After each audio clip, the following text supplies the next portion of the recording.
वैसे हमारे आसपास के गांव या सोसाइटीज में अलग अलग तरह की प्रैक्टिसेस की जाती है, जिनमें से कई प्रैक्टिसेस नेचर को ध्यान में रखते हुए की जाती है। एक ऐसी ही लोकल रिचुअल से इंस्पायर्ड मूवी कंटारा हमें देखने को मिली है, जो कि कर्नाटका के तुलु ट्राइब की एक ऐसी ही रिचुअल भूताकोला पर बेस्ड थी। इसलिए पहले हम भूताकोला प्रथा को जानते हैं।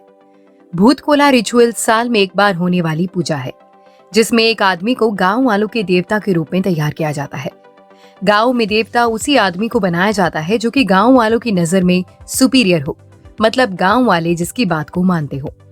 इसीलिए माना जाता है कि वो देवता बने युवक के अंदर कुछ वक्त के लिए खुद देवता आ जाते हैं। साथ ही में कुछ जगहों पर तो लोग उस स्पिरिट से कुछ सवालों के जवाब भी पूछते हैं।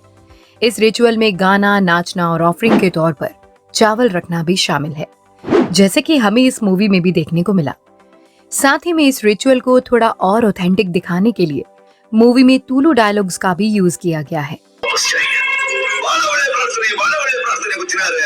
लेकिन लोकल कल्चर के इतनी अच्छी डिपिक्शन के बावजूद भी इस फिल्म को एक कंट्रोवर्सी का सामना करना पड़ा, जब इस फिल्म के डायरेक्टर, राइटर और एक्टर ऋषभ शेट्टी ने एक इंटरव्यू के दौरान कहा था कि भूताकोला हिंदू धर्म का हिस्सा है और वो अपने धर्म और उसके रीति रिवाजों में बिलीव भी करते हैं, जिस पर कोई सवाल नहीं उठा सकता।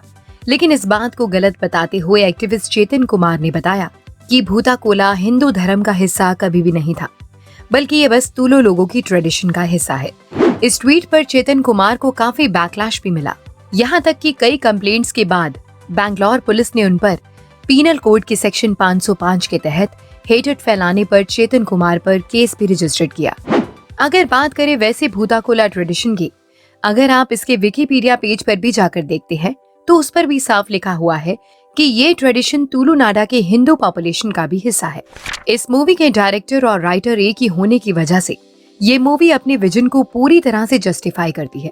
जैसे कि मूवी का हीरो मूवी की शुरुआत में कैसे बिल्कुल केयर फ्री था, साथ ही में कैसे वो खाली अपने और अपनी कम्युनिटी के फायदे के लिए नेचर की बिल्कुल परवाह नहीं करता था, कैसे वो अपने स्वार्थ के चलते जंगली सुअरों का शिकार करता था, पेड़ों को काटता था, शराब पीता था, जिसकी वजह से उसे जेल भी हुई थी। वहीं दूसरी तरफ मुरली, जो कि बस जंगल को प्रोटेक्ट और प्रिजर्व करना चाहता था।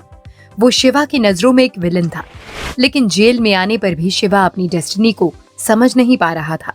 इसलिए गुरुबा की डेथ ने शिवा को उसकी डेस्टिनी तक पहुंचाने के लिए एक ब्रिज का काम किया था। साथ ही में शिवा को रात को सपने में हर बार विजन आते थे, जो कि मूवी में शुरू से ही शिवा की डेस्टिनी के हिंट दे रहे थे। जैसे कि शिवा की माँ का उसे रात को जंगल में जाने पर बार बार रोकना ये दिखाता था कि शिवा की डेस्टिनी का पहले से ही पता हो, क्योंकि मूवी के लास्ट में हमने देखा था कि शिवा के गायब होने पर उसकी माँ ज्यादा सरप्राइज नहीं हुई थी, क्योंकि शायद उसको शिवा की डेस्टिनी के बारे में पहले से ही पता था। साथ ही में हमें इस मूवी में खाली एक जंगल के देवता के बारे में नहीं, बल्कि गॉड पंजुर्ली के साथ साथ हमें इस मूवी में गुरेगा देवा का भी रेफरेंस देखने को मिला। जब देवेंद्र के एक हेंचमैन ने शिवा को जान से मार दिया था, तो उसके अंदर गुरेगा देवा जी की स्पिरिट आ गई थी। इस बात का अंदाजा उन्हें ऑफर किए गए पफ्ड राइस से भी लगाया जा सकता है। साथ ही में जब मूवी के एंड में शिवा जब पंचुरली बनकर भूताकोला ट्रेडिशन को परफॉर्म कर रहा था, तभी अचानक उसे दूसरे पंचुरली की आहट सुनाई देती है, जिसकी तरफ वो भागा चला जाता है और अपनी डेस्टिनी मतलब अपने फादर से मिलने के बाद वो दोनों गायब हो जाते हैं।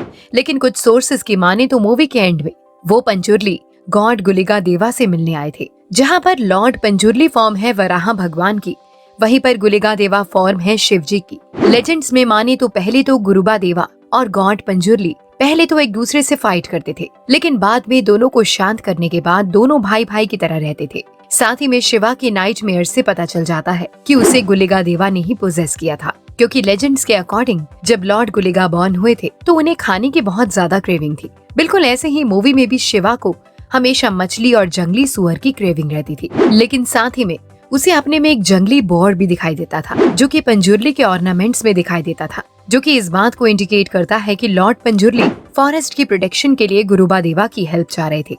लेकिन पूरी फिल्म में शिवा अपनी नाइटमेयर से भागता रहा था, जबकि वो गांव के लोगों के लिए पहले भी एक प्रोटेक्टर ही था।